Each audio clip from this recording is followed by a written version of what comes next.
On the 1st of November 2008, on a cricket ground in Antigua, one match was played for a prize of $20 million. Winner takes all. The losing side went home with nothing. The man who put up the purse stood on the boundary and watched.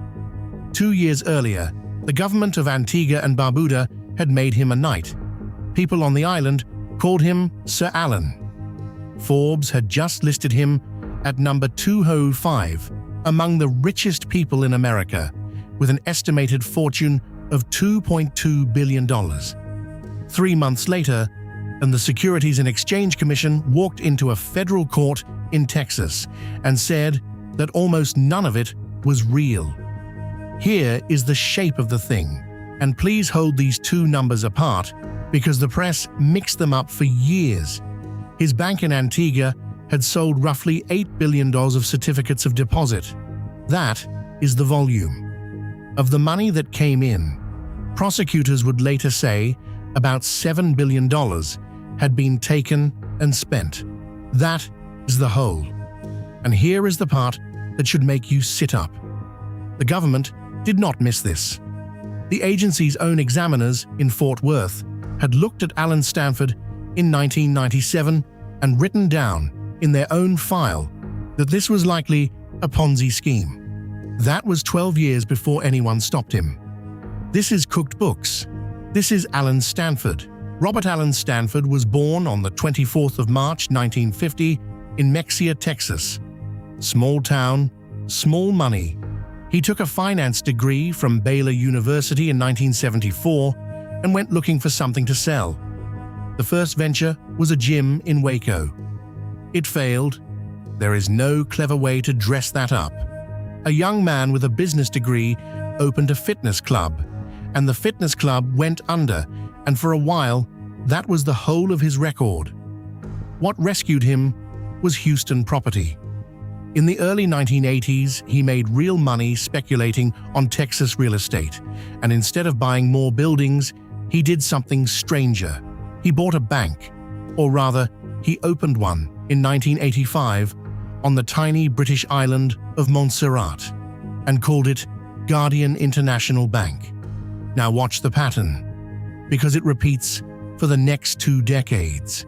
When British regulators started tightening their grip on Montserrat's offshore banks, Stanford did not adapt. He moved.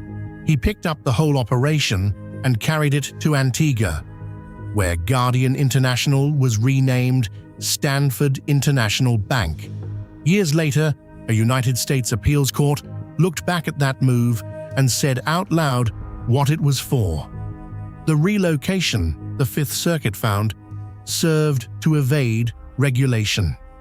He was not fleeing scrutiny by accident. He was shopping for a country that would not look. Antigua is a small country.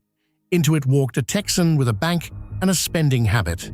Stanford Financial Group told the world it managed about $8.5 billion for more than 30,000 clients in 136 countries from roughly 50 offices.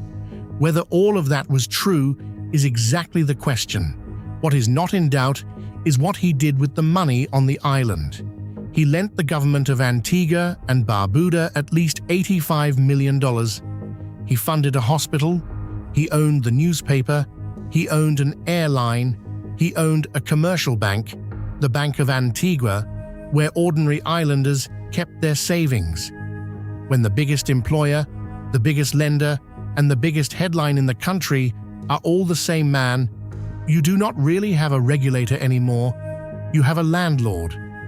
On the 1st of November 2006, Antigua and Barbuda named him a Knight Commander of the Order of the Nation.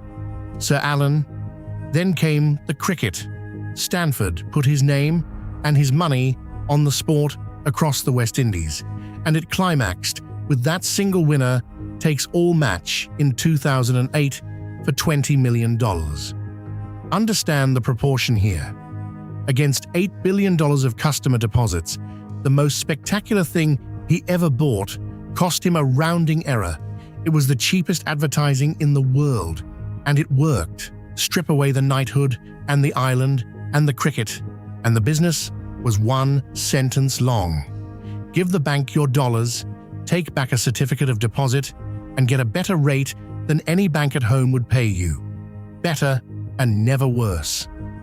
That is the whole hook. On the 1st of June 2005, Stanford International Bank was offering 7.45% on a fixed deposit of $100,000 or more. In November of 2008, in the middle of a global financial crash, it was still advertising 5.375% on a 3-year flexible product. Comparable American bank certificates at the time paid under 3.2%, roughly twice the going rate in the worst year the markets had seen in decades. The certificates were not sold by shadowy men in the Caribbean. They were sold by licensed financial advisors working for the American arm, Stanford Group Company, out of offices in the United States to teachers and retirees and small business owners who thought they were buying the boring thing. And the pitch had answers ready for every worry. The money went into safe and liquid instruments, stocks, bonds, precious metals. It was watched by a team of more than 20 analysts. The bank was audited every year and supervised by the financial regulator of Antigua. Every one of those reassurances is worth remembering, because each one turns out to be a specific lie, and the last one turns out to be a purchase. Here is what the portfolio actually looked like from the inside. The bank's assets were split into tiers. Tier 1 and Tier 2 were roughly what customers imagined: cash and traded securities. Tier 3 was the rest, and Tier 3 was the majority. Access to it was controlled by two people: Allen Stanford and his chief financial officer, James Davis, his old college roommate. More than half of the money sat in something the marketing never mentioned, described internally as private equity and real estate. Illiquid, unpriced, impossible for a customer to check. And a large slice of it was not an investment at all. It was Stanford, personally, borrowing from the depositors at least $1.6 billion in undocumented personal loans. Investigators later found promissory notes at his private accountant's office dated from the end of 1999 through the end of 2003, covering at least $720 million. Notes in a drawer, standing in for other people's retirement money. So the returns had to be invented, and they were invented carelessly. The bank reported the identical figure for 2 separate years. In 1995 and again in 1996, the portfolio supposedly returned exactly 15.71%. Not similar, identical. Expert witnesses for the SEC used 2 words about that: improbable, then impossible. Then look at 2008. Global markets fell apart. Stanford International Bank told its clients the portfolio was down about 1%. Nobody with a functioning calculator should have believed it. Somebody was supposed to be checking. Somebody was. His name was Leroy King, and he ran the Financial Services Regulatory Commission of Antigua. He was the man whose annual audit the sales brochure kept pointing to. King was on the payroll. According to the Justice Department and the SEC, Stanford paid him in regular cash installments totaling roughly $520,964. In exchange, the regulator gave the bank a service no money could otherwise buy. He signed off. He passed along what American investigators were asking. He made sure the file that came back from Antigua said everything was fine. Look at the price for a moment. Just over $500,000 spread over years to rent the entire supervisory system of a sovereign country. Against $8 billion of deposits, it is the second cheapest thing in this story after the cricket. King stayed out of American reach for 10 years. He was not extradited until November of 2019. On the 30th of January 2020, he pleaded guilty, and it is worth being precise about what he pleaded guilty to. Obstruction, not fraud. He was sentenced to 10 years in prison, in February of 2021, the last defendant of the whole affair to be sentenced. So the Antiguan watchdog was bought. That is one country's failure. The harder question is what the American regulator was doing for those 12 years. And the answer is written down in the agency's own words. The Securities and Exchange Commission has a district office in Fort Worth, Texas. Stanford's American operation sat inside its territory, and the examiners there did their job. In 1997, they examined him and concluded that the certificates of deposit were, in their words, likely a Ponzi scheme or a similar fraudulent scheme. In 1998, they examined him again. Same conclusion. In 2002, again. In 2004, again. 4 separate examinations across 7 years by professional staff, and every single time the file came back saying the same thing. Nothing happened. We know this in such detail because the agency eventually investigated itself. In March of 2010, the SEC's Inspector General published a 159-page report on how this had been allowed to run. Its central finding is one sentence, and it is devastating. Quote, "No meaningful effort was made by enforcement to investigate the potential fraud or to bring an action to attempt to stop it until late 2005. The report's explanation for that is almost worse than corruption would have been. There was no bribe in Fort Worth. There was a scoring system. The enforcement side of the office was measured on the number of cases it brought, so it favored quick, simple matters over the large, slow, resource-hungry ones.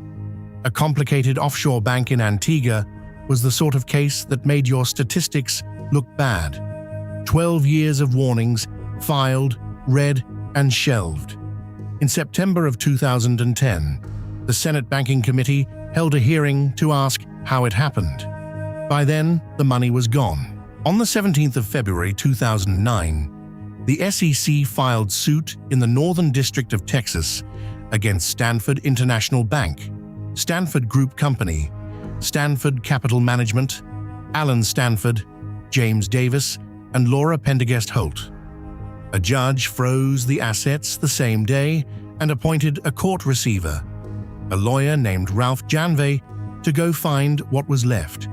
Stanford himself was nowhere near Texas. 2 days later, on the 19th, FBI agents from the Richmond field office located him near Fredericksburg, Virginia. Be careful here, because this part is routinely told wrong. They did not arrest him. There were no criminal charges yet. They handed him civil court documents and left. Meanwhile, the Caribbean and Latin America were coming apart. That same day, Venezuela seized Stanford Bank Venezuela. In Antigua, depositors queued outside the Bank of Antigua in a full bank run, and the government moved in to take over the operation. On the 27th of February, the SEC amended its complaint and stopped using careful language. What Stanford had run, it now alleged, was a massive Ponzi scheme. Pendergest-Holt, the chief investment officer, was arrested that month, and it matters what for. Obstruction of the SEC investigation, not fraud. The criminal case landed in June. On the 18th of June 2009, Allen Stanford surrendered to the FBI in Virginia, and prosecutors in Houston unsealed a 21-count indictment naming 6 people. The Knight had become a defendant, and he had no intention of pleading to anything. The trial nearly did not happen at all. In September of 2009, Stanford was beaten badly in a fight in jail. In the aftermath, he was put on an anti-anxiety medication, and he became dependent on it. In January of 2011, a judge ruled he was not competent to stand trial. He spent more than 8 months in a prison hospital being taken off the drug. In December of 2011, the court found him fit again. Proceedings opened in late January 2012 before Judge David Hittner in Houston. 6 weeks of evidence. The prosecution's central witness was James Davis, the chief financial officer and college roommate, who had pleaded guilty in August of 2009 and spent 3 years cooperating against his oldest friend. The jury deliberated about 3 days. On the 6th of March 2012, it convicted Allen Stanford on 13 of 14 counts. On the 14th of June, sentencing: 110 years in federal prison, a personal money judgment of $5.9 billion, which is what the receiver calculated the bank owed its depositors. Separately, and this is a different figure entirely, the jury cleared roughly $330 million sitting in 29 foreign accounts for forfeiture. That was the actual cash anyone could put their hands on. Judge Hittner called it one of the most egregious criminal frauds ever presented to a trial jury in federal court. Stanford denied everything, then and since. The Fifth Circuit affirmed his conviction on the 29th of October, 2015. The others did not all get the same story. James Davis, who confessed and cooperated, got 5 years. Laura Pendergest-Holt pleaded guilty to obstruction and nothing else, and served 36 months. The fraud allegations against her were never tried. Gilbert Lopez, the chief accounting officer, and Mark Kurt, the global controller, fought the charges, were convicted in November of 2012 and got 20 years each. Leroy King, the board regulator, got 10 years. Now the money. The Senate, in a 2013 resolution, put it at 20,000 investors and $7.2 billion lost. Ralph Janvey spent 16 years clawing it back, and the receiver's own lawyers say recoveries passed $2.5 billion, including $1.6 billion from 5 banks that had handled the accounts. The civil case finally closed on the 29th of January 2025, with judgments listing $6.76 billion in disgorgement and interest. For Stanford, it was declared already satisfied by the criminal orders. No new money, a number on paper. Here is the real number. The final distribution plan, entered in October of 2025, pays out more than $339 million to over 14,000 claim groups. That works out to 7.10% of what they were owed, 7 cents on the dollar, after 16 years. Reporters and prosecutors called it the second biggest Ponzi scheme in American history, after Madoff. There is no official ranking, so take it exactly as they meant it. Allen Stanford is inmate number 35017-183. He gave an interview from prison in 2016. He denied it at trial, he denied it on appeal, and he denies it today. The regulators wrote it down in 1997. Nobody read the file until the money was gone. This has been cooked books. The numbers always confess in the end. If you want another file from the archive, it stays open.